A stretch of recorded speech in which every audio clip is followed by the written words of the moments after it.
Buenos días, Cristina Arriaga y yo, Maripa López Peláez, docentes de las áreas de didáctica de la expresión musical en las universidades del País Vasco y Jaén, respectivamente. Vamos a hablar de un tema que consideramos fundamental, en la cuestión de género, la perspectiva feminista, perspectiva de género dentro de la educación musical. En el siglo XXI las mujeres siguen siendo discriminadas en la profesión musical. Sufren segregación horizontal, que las encasilla en determinados puestos, como el de arpistas dentro de las orquestas tradicionales o de cantantes en los grupos de pop, como segregación vertical, al dificultárseles acceder a los mejores puestos. Relacionadas con estos dos tipos de segregaciones se encuentra también la dificultad de que sean interpretadas obras compuestas por mujeres en conciertos o que se incluyan sus obras en programas de estudios. Esta discriminación, a esta última discriminación a la que trabajo, a la que me dedico desde la universidad con alumnado de educación infantil y primaria desde hace algunos cursos académicos. Y me voy a referir en concreto a una actividad que realicé hace dos cursos con alumnado de estas dos titulaciones dentro de una asignatura de la mención de música y también gracias a la colaboración de profesorado de 10 colegios de la provincia de Jaén, algo que pude realizar gracias a la colaboración del SEP y de su asesora en educación artística, Carmen Molina. Realizamos un acuerdo de colaboración entre el SEP y 10 colegios de la provincia para desarrollar una intervención educativa con el título Mujeres compositoras en el aula de primaria, un recorrido musical en femenino. La actividad estuvo coordinada por Carmen Molina y por mí. Fue ella quien se encargó de realizar todo lo relacionado, a realizar todo lo relativo a la gestión y al trabajo con los colegios. Como paso previo y como introducción, la profesora Carmen Molina y yo organizamos una sesión de trabajo en la universidad con todo el grupo de estudiantes dentro de una asignatura como decía, de la mención de música del primer cuatrimestre y también con el profesorado de estos colegios que había querido implicarse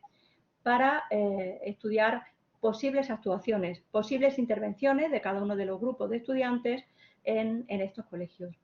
Y es que mis estudiantes crearon pequeños grupos, entre 2 y 4 personas, según sus preferencias, también según las cercanías con los colegios de la provincia y se distribuyeron entre estos centros educativos.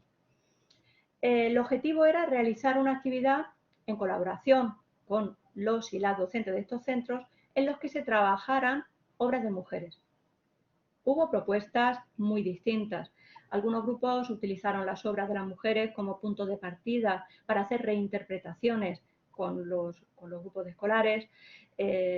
utilizando instrumentos tradicionales o nuevas tecnologías también. Otros grupos se centraron más en investigar las dificultades que habían tenido las mujeres para componer.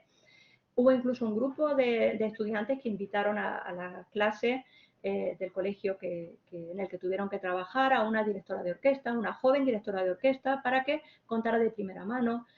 cómo había sido o con qué dificultades se había encontrado. Y bueno, estuve hablando de esto con los niños y las niñas del colegio de primaria y ocasionando un interesante debate. Los resultados, como digo, fueron muy variados y también muy dispares en cuanto a los resultados que se obtuvieron. Pero quizá lo más desconcertante, y es el punto en el que quiero hacer énfasis, fue la poca implicación de parte de los docentes en activo. No de todos, pero sí de una parte. Y esta apreciación surgió abiertamente de los mismos estudiantes universitarios en el debate con el que finalizó su participación en los colegios. Ellos hablaron de todos los problemas que se habían encontrado para hacer frente o para implementar sus actividades. Algunos de los docentes en activo claramente se desentendieron de las actividades y otros, a pesar de que activamente habían decidido participar en la actividad, una actividad que había promovido el SEP y que era un curso con un reconocimiento de créditos, bueno, pues a pesar de haberse, como digo, libremente, haber decidido libremente participar en la actividad, estos docentes en activo cuestionaron la importancia de la mujer en la historia de la música, incluso algunos de ellos mostraron cierta preocupación porque se olvidaran las figuras masculinas. La parte positiva de la actividad fue el hecho de que los estudiantes universitarios fueran conscientes de ese desinterés y de manera unánime esa actuación fuera motivo de crítica. Esto nos hizo considerar, tanto a Carmen Molina como a mí, como coordinadora de la actividad, que la forma de revertir esta actuación es a través de la educación y que es fundamental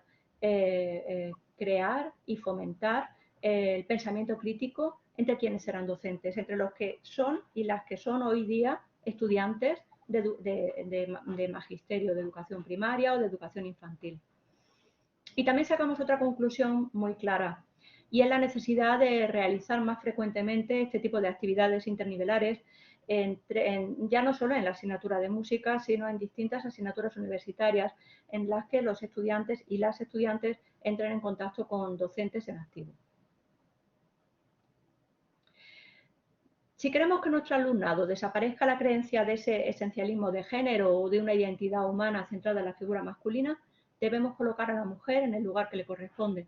Un canon que esté abierto a lo no masculino contribuye a la superación de una identidad humana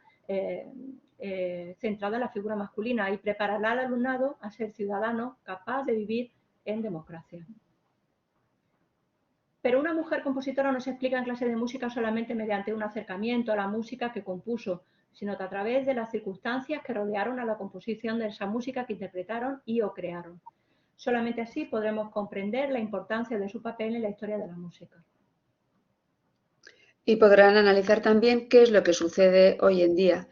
Generalmente pensamos que la participación en las actividades musicales en la actualidad, especialmente en la cultura occidental, es más igualitaria, pero en cuanto comenzamos a analizar la situación, vemos que esta igualdad no es real.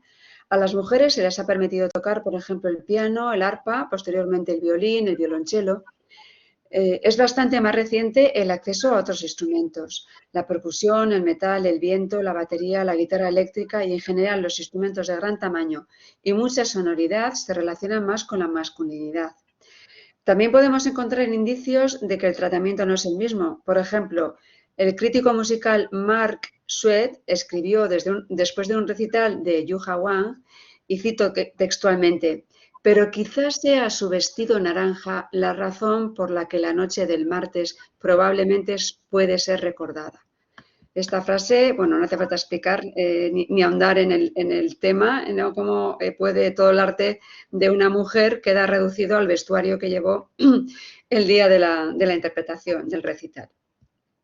Esto nos lleva a pensar o a reparar en que las dificultades con las que se encuentran muchas mujeres, también en la música popular, la música que escuchamos y que escucha habitualmente nuestro alumnado de todas las edades, para acceder a estilos como el rock, el heavy metal o el rap, se perpetúan y en ocasiones se acentúan, porque además el control de la producción y de la difusión musical está bajo el poder masculino. En esta línea y como docentes debemos ser conscientes de que determinadas actitudes que relegan a un segundo plano a las mujeres pueden repercutir en la construcción de identidades que no hacen sino reforzar los roles que históricamente se han asociado a cada uno de los sexos. Y aquí el manejo de los textos que se narran en las canciones juega un papel importante, que se ha normalizado en ocasiones y que no debemos ignorar. La utilización de la música debe ir más allá, construyendo y creando mensajes que, además de contribuir al empoderamiento de la mujer, incluyan al hombre en la construcción de un modelo más igualitario. Abrir el corazón del hombre para que funcione desde otro lugar en la sociedad, no desde el lugar del poder,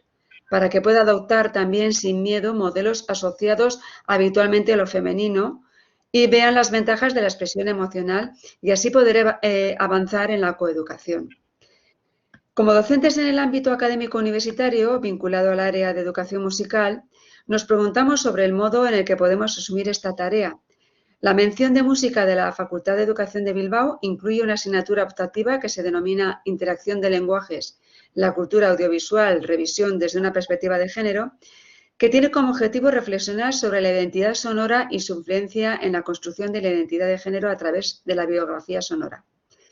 Además, profundizamos en las potencialidades de una práctica creativa musical para ensayar una posible deconstrucción de estereotipos o incluso de categorías de género.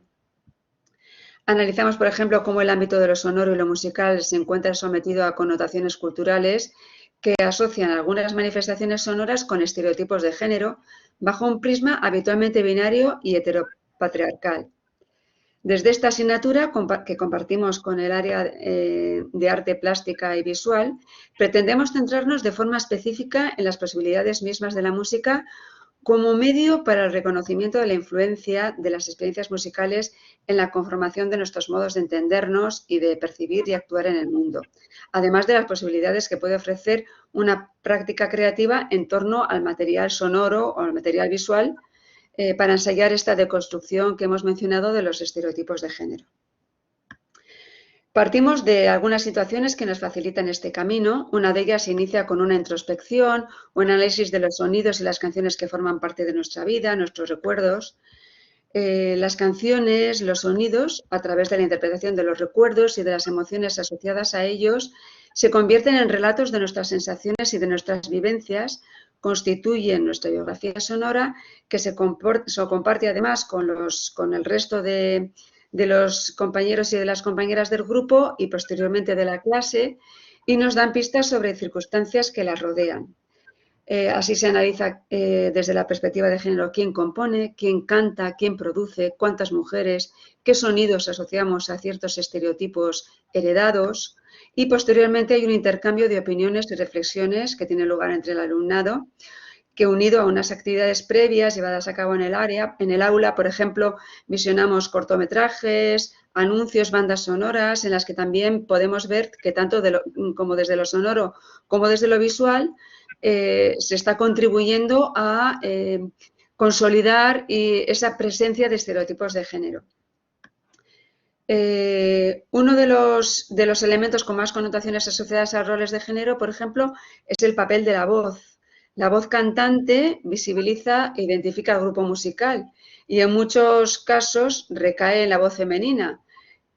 sobre todo porque tradicionalmente ha sido casi el único rol que ha sido aceptado para la mujer, sobre todo porque no estaba condicionado o unido a otro tipo de habilidades, pero sin embargo se dan contradicciones con que esta voz, cuando se da desde la mujer, pues no conlleva un liderazgo en el grupo. Esto sucede en la mayoría de los estilos musicales. También visibilizamos algunas cantantes que reflexionan sobre las diferentes diferencias de género, los videoclips que acompañan a las canciones, que transmiten un modelo de mujer sometido a la mirada masculina, mujeres en su mayoría blancas, urbanitas, delgadas, exuberantes, mujeres sexualizadas en muchas ocasiones. Todo esto desde la autorreflexión sobre la experiencia de nuestra propia vida, incluso con algunos documentales específicos como el del grupo valenciano Mafalda, Las que faltaban, que habla de las dificultades de las mujeres en la música, cuando les hacen entrevistas que les preguntan de quién son pareja para tocar en el grupo o dónde está el batería, si hay problemas técnicos, ellas comentan que preguntan por los chicos. Todas estas actividades pensamos que se pueden llevar a cabo en cualquier nivel de educación musical o más allá, y que son fundamentales, que inciden en la validez de la música como medio para el autoconocimiento, para la reflexión, para la creación, para fomentar el espíritu crítico, y que puede ser válida o un recurso para contemplar la realidad de diferentes maneras.